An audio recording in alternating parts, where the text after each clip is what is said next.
SoulSparks. I'm your host, Saima, and today we have an extraordinary guest, Brigitta Wizard. Brigitta is a soul empowerment coach, divine channel, and light language healer. She delivers messages from many light beings to aid humanity, helping people awaken to their true selves. Brigitta's journey is a testament to the power of resilience and authenticity. Today, we'll explore how to shift our consciousness to live a more authentic and wholesome life. So, Brigitta, can you explain what it means to shift our consciousness and why it's important for living authentically? Well, thanks for having me, Saima, first of all. Okay. Living, well, mm, shifting our consciousness is merely, that what they say in quantum mechanics, change your thinking, change your life. And that's basically it. It's living more in awareness. So rather than having our mind full, it's being mindful. There is a big difference. We get so caught up in life, we get so caught up in our experiences that we forget to live more consciously. And so it is really about shifting our pain. It's about shifting our consciousness. Yeah. And that is just really, really important. Otherwise we keep chasing ourselves around like a dog with like a dog chasing its tail. And life is really beautiful. But we shouldn't get bogged down. And as far as living more authentically, it's really becoming more wholesome within ourselves. People always ask you, but what does it mean to live authentically? What does it mean, authenticity?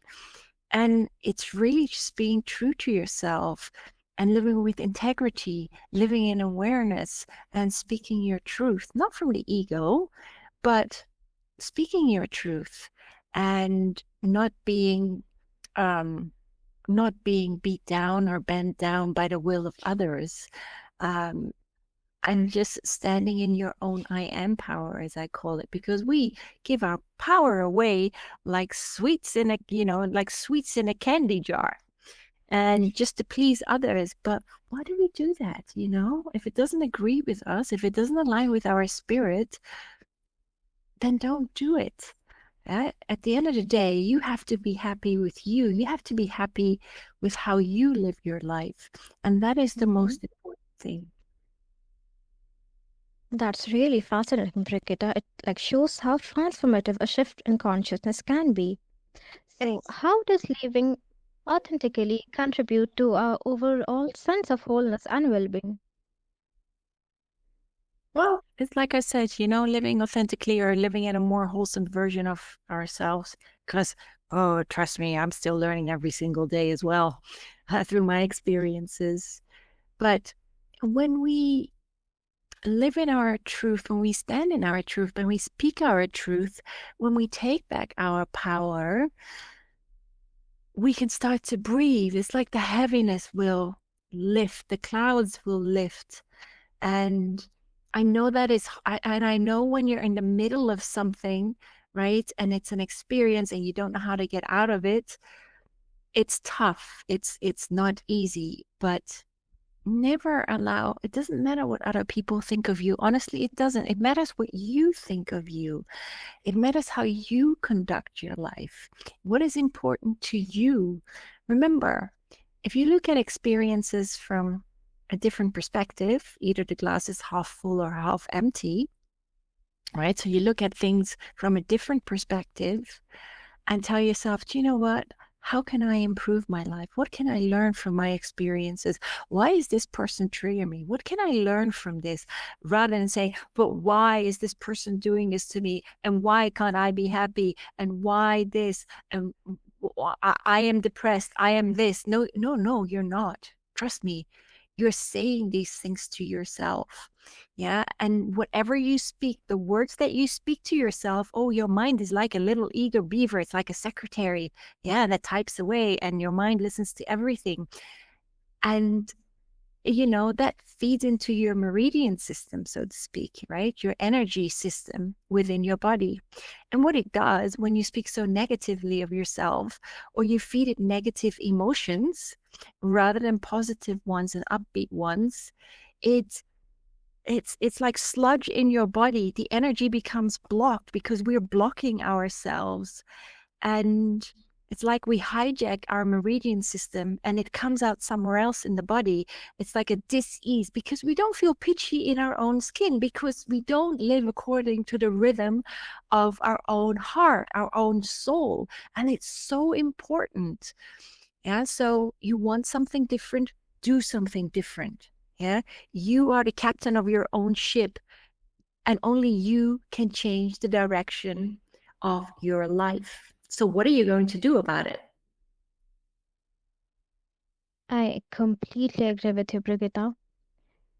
So, can you share a personal story where embracing authenticity led to a significant positive change in your life? That was normally that was normally pain, Saima.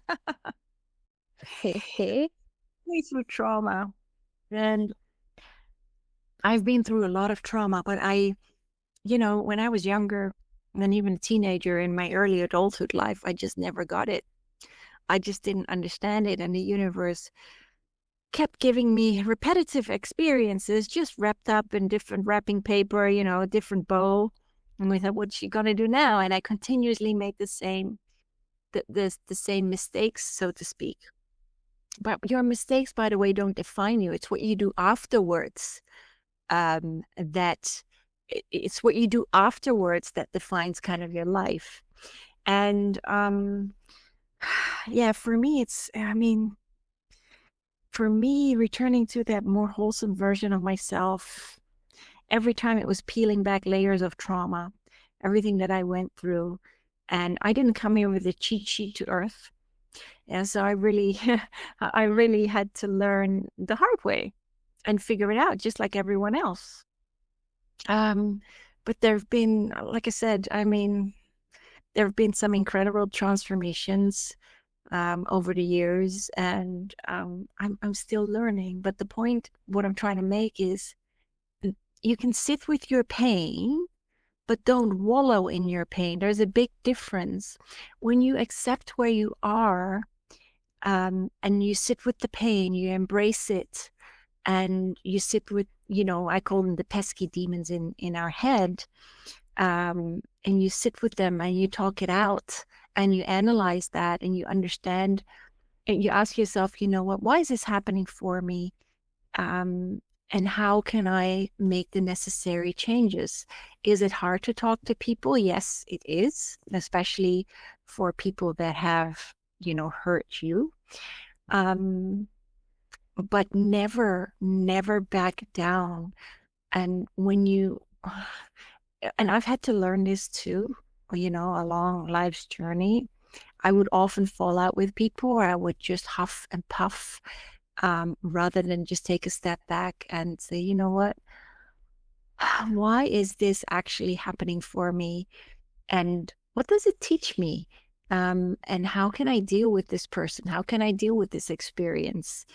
And I was very good at hiding, hiding behind my work and starving myself, because that's how I beat myself up in the boxing ring.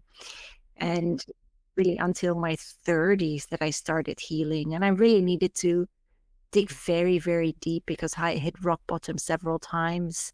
And I think rock bottom, by the way, Saima, is a beautiful way to start, because when you hit rock bottom, the only way is up, right?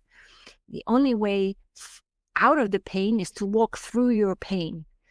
And sometimes you get put in such a vulnerable position, and the universe is like, well, what are you going to do now? Yeah, are you going to learn the lesson? So yes, it's yeah, and like I said, I've been through a lot. From being molested as a kid to starving myself, to being bullied in high school, to losing my dad when I was 14, my stepdad when I was 24, 25. I tried my hand at modeling and I was assaulted there. I was bullied in the corporate world. I was often laughed at. I was always very, very skinny as well. And because I was starving myself, and working like crazy, just just to keep the emotions at bay, it made me feel even worse about myself. And yeah, it took me many, many years and many, other experiences because I fell into dysfunctional relationships because I myself was broken, so to speak. Well, it wasn't that my soul was broken. Our souls are just beautifully, beautifully intact. It's our mind, as I always say, that muddies the waters thereof. Yeah.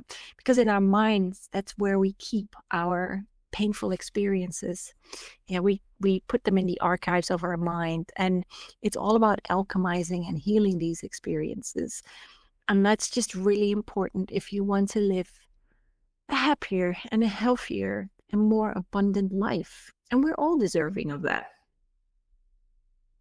Brigitta, you really left me speechless. What can I only say that it's you are a strong person. It takes a lot of courage, to stand back after facing a lot. And Mm. it's I can only say that it's inspiring to hear how your authenticity it had led to your personal profound growth. Yeah. It's really inspiring. Thanks. So, what are some of the common challenges that people face when they're trying to shift their consciousness and live more authentically? So when people, that's a very interesting question, actually. So when people decide that they're going to take responsibility for their lives, take that accountability and say, you know what, I want to change my life.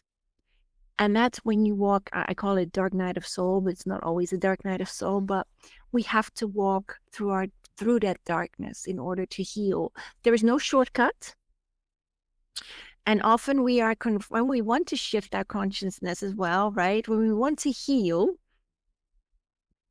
aiming for a better life, aspiring to be better, it's really also when we become conscious, when we become aware of our thoughts and our actions, and how we, conduct ourselves in life, how we walk through life.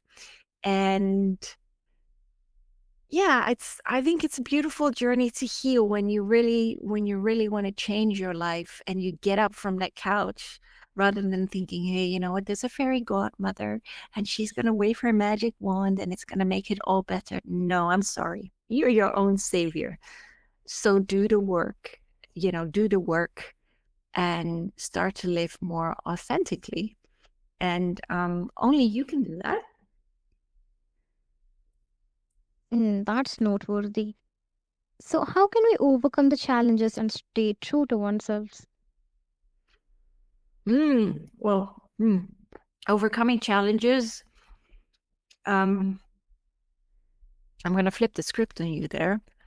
What if we see challenges as opportunities? Opportunities for growth, opportunities to heal our mind and to get rid of some of the conditioning. Because, the conditioning, we go through life being conditioned. And I've spoken about this before with you, being conditioned by our parents, by our environment.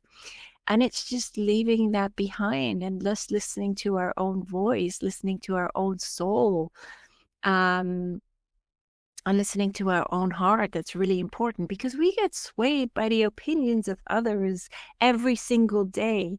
We get bombarded by stuff on TV, which I don't have, and on social media, you name it. And it's like everything is like, I'm better than you, and look what I've got, look what I've got. And people just, there are so many youngsters out there that they feel, they have to, there's so much pressure put on youngsters. It's incredible these days. I mean, the 1980s were very, very, very different. But overcoming challenges, and seeing these as like I said, stepping stones to opportunities.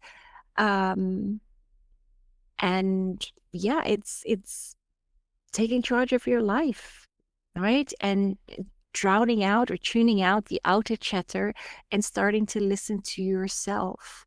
And that's really hard in this day and age. That's why I always say, you know what? You got to do what aligns with your spirit. But for me to quieten the days, at the end of the day, so to speak, I like to listen to meditation and the same when I wake up, just to get right when I start my corporate workday. Mhm.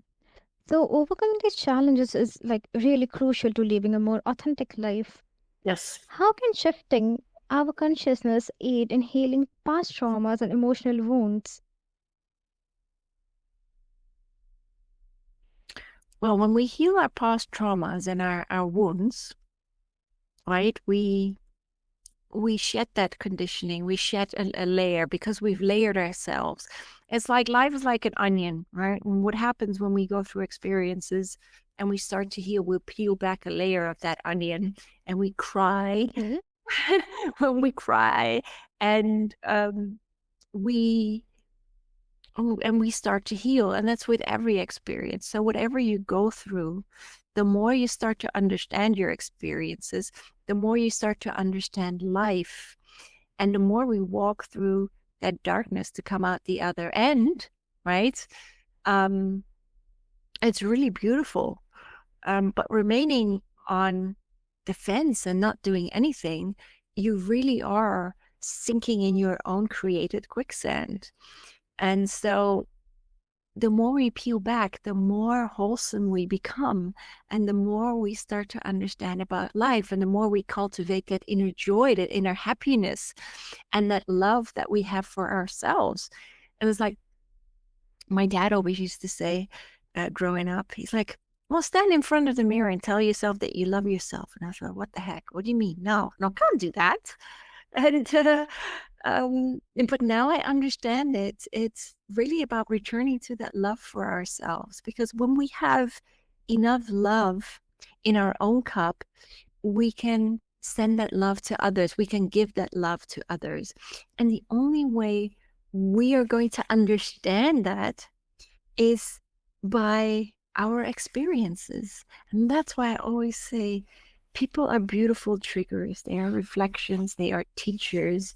They are here to help elevate elevate our consciousness, becoming more aware and learning to live more authentically, and understanding why we're here. Because why are we here? Well, to return to that love for ourselves and each other. And what happens, Saima, if we live far more harmonious and we live in that joy and in that love for one another, right? The world would be a better place. But where does it start? Mhm. It starts with you. And when it starts with you and you make the changes within, wow, you inspire others to do the same, because they're like, how did you do that?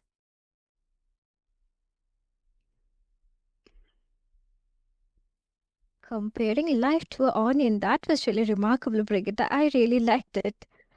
Mm. So, can you share an example of how this has worked for someone you have helped? Yeah, sure, again. But there have been quite a few people.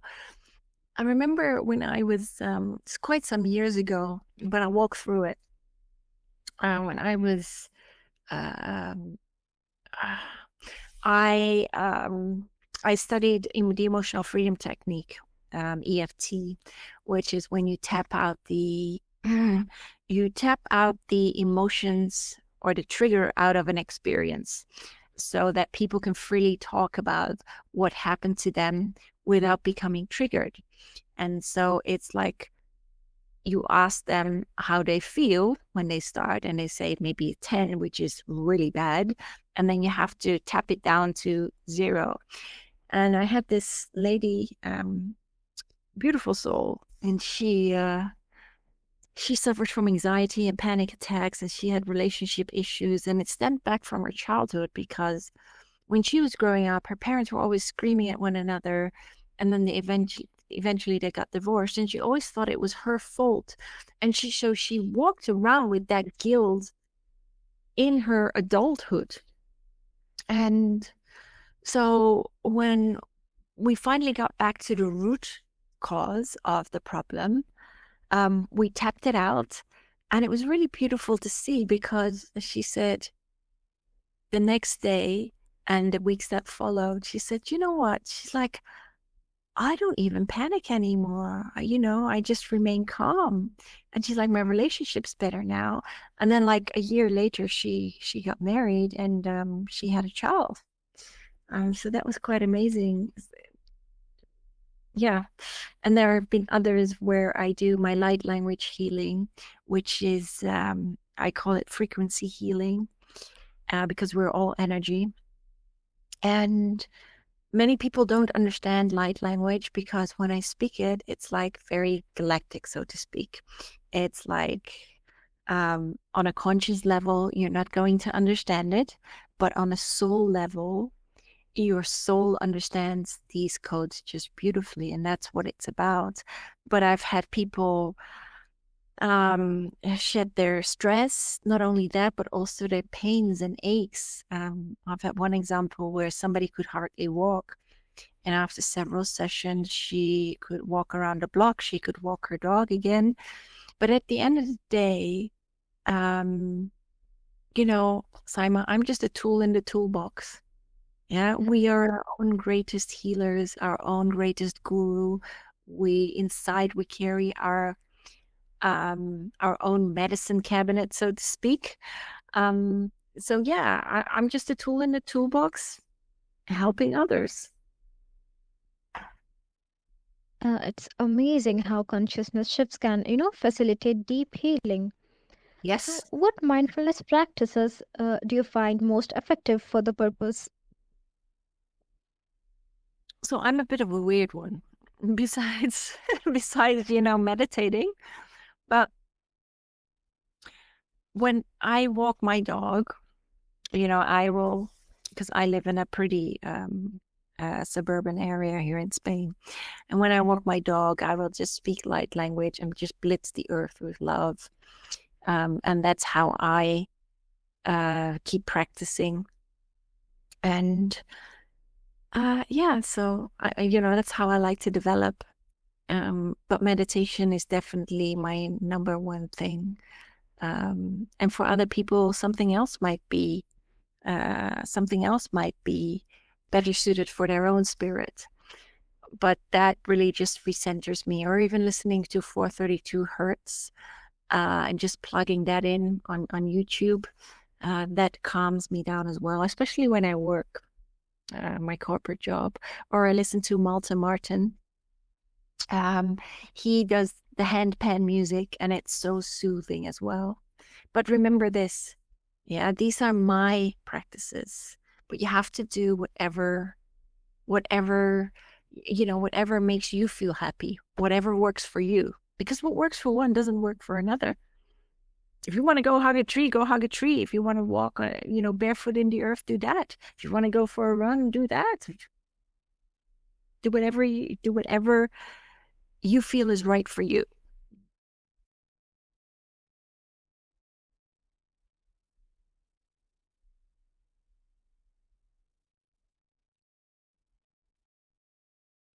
Yeah, so mindfulness and presence for sure are, essential for living in alignment with our true selves. Once we have shifted our consciousness, how can we maintain this new state of being? Uh, well, when you shift your mindset, yeah, change your thinking, change your life. That's basically it. So when we maintain it by remaining aware of everything that we do. Yeah. So how we conduct our lives, how we live our lives, rather than, slipping back in automatic pilot, just become aware of everything that you do. And I think that is really important. And there's something that was channeled to me. Was it yesterday, day before? Right? In a world full of peanuts, be a pistachio. Yeah. Always remember that. Do not follow the masses, but follow the masters. Yeah, follow your own heart and your own soul. Mhm. I completely agree with that, Brigitte. It was really admirable. Thank you, Brigitte, for sharing your wisdom and experiences with us today. Your insights on shifting consciousness and living authentically are truly enlightening and inspiring. To our listeners, remember to embrace your true selves and take small steps towards living more authentically every day. And if you enjoyed this episode, please subscribe and leave a review. And stay tuned for more episodes and keep sparking. Until next time, take care and stay mindful.